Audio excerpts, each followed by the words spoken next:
What's up, you guys? So today we are refinishing a coffee cart because I still have my coffee maker and Keurig on my kitchen counter like a chump. Comment down below if you're like me and you love to get ideas from Pinterest and YouTube, but you refuse to use the products that they suggest or the techniques that they show you. I'll come out with new videos on yoga, lifestyle, organization, and refinishing furniture every Monday and Friday. So stay tuned for that. Stay to the end to see how badly I screw this up. My friend gave me this beautiful piece of furniture for free. She was getting rid of it, I think because it had a little bit of a 90s vibe with the golden oak and white. I'll go over it with a piece of steel wool just to remove any imperfections, make sure it's nice and clean.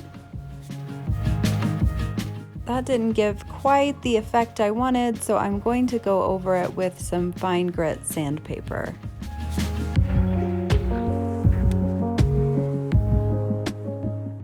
Then I'll just wipe it down with a damp rag.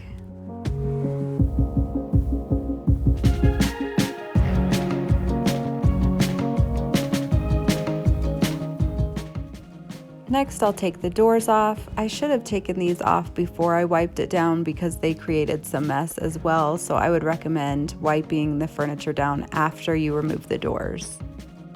I'm using this Valspar Ultra paint that I found in my garage. I thought it was going to be white. I opened it and it was gray, so I was like, okay, cool, I'll go with gray.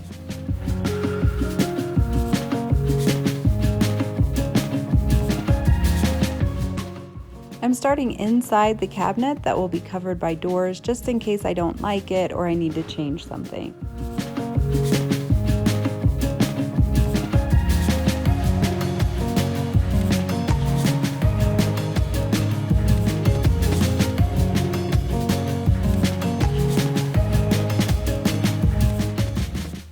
Here I've just mixed a little brown acrylic paint with a glazing medium. I got it way too dark, not near enough glaze. It is so dark.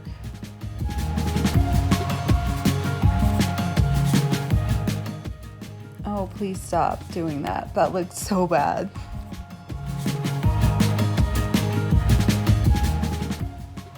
So I don't know what I was trying to do here. I tried to brush on a barnwood faux finish. It didn't turn out great, so I'm glad I only did it inside that bottom cabinet that'll be covered up. So instead I just took my small brush and went over the edges and kind of darkened them in a little bit. So this is the small brush I used, dipped in my glaze. So I did not like the way the glazing was turning out inside. It was too dark and too busy. So I just lightly went over the edges on the outside and I think it turned out really nice. Just gives it a little gentle distressed look, not too crazy.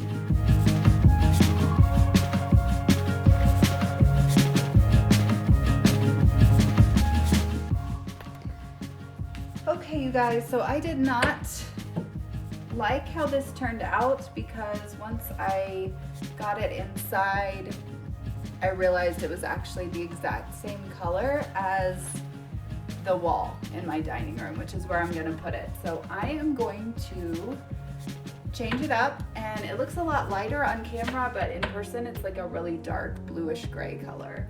So I'm gonna change this up and make it white.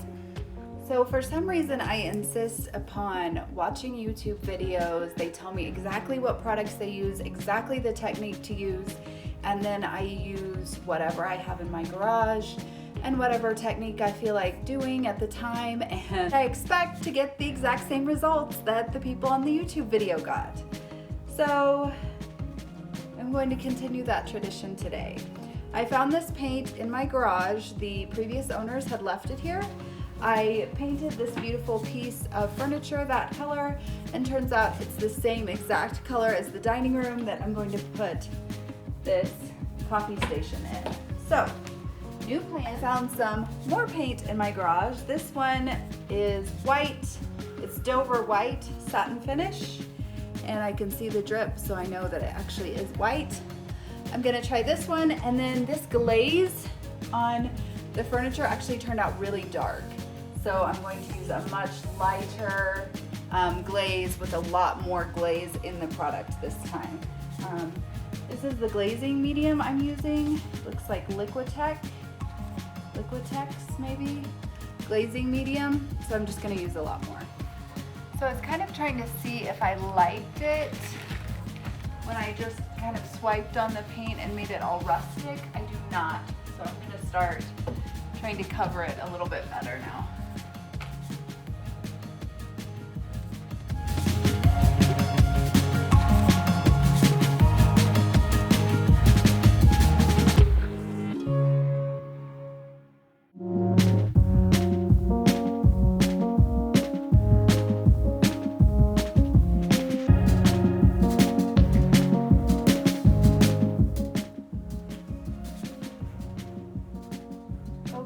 So I have one coat on here.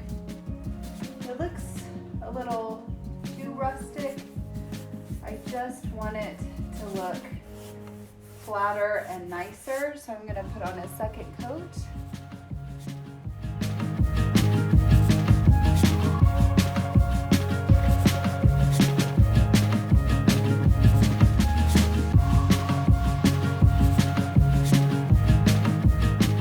Okay, so I got the second coat on, did not put a second coat inside the cabinet because that'll be covered by the doors and I don't really care about that part. Okay, so I gave it a second coat. I'm just gonna give it one more coat on top and this layer here.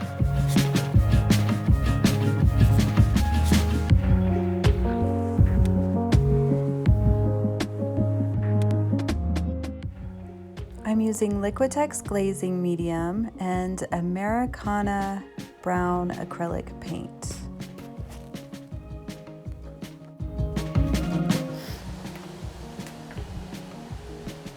Okay, you guys, I got my gloves and I think I'm going to have to do a couple layers of this because I really like this look, but yet you just have to work so fast with it that I can't work fast enough to make it look good. So I'm probably gonna have to do a couple coats to get the effect I want because I really like it. Now yesterday it was looking way too dark, but today it's almost looking too light. So I'm not getting my mix right on the glaze, but that's okay. It's the first time I've ever done this project. I'll get it eventually, right?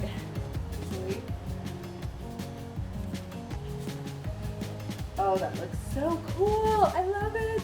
The key is just to work in the smallest section imaginable. So you're gonna work in like tiny little sections, like 5 to 6 inches long. Oh, so cute. So cute, I love it. Yes.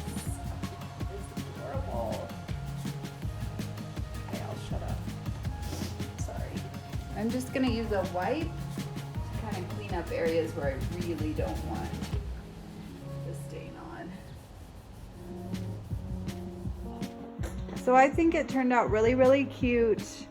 I just antiqued the top, the shelf, and the very bottom. Inside this cabinet is gonna be hidden because I'll put the doors on, so I think that's fine. I didn't really antique the sides, and I think that makes it look nice and not too busy. So I'm really pleased with it. I'll show you guys the finished result after I wax it. So here's the finished product. I really like how it turned out. I think the doors turned out nicer than anything because they were a little bit higher quality wood.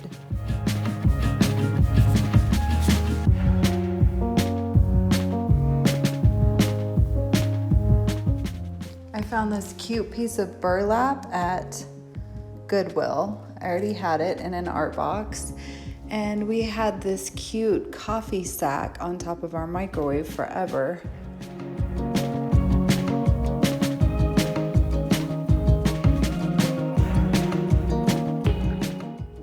I put the coffee beans in a milk jar on top along with coffee cups, some stevia and cocoa. Here's our coffee maker and Keurig. I think the end result turned out rather nice. even though I just used what I had in my garage. So I'll probably continue to make the same mistakes over and over again in the future.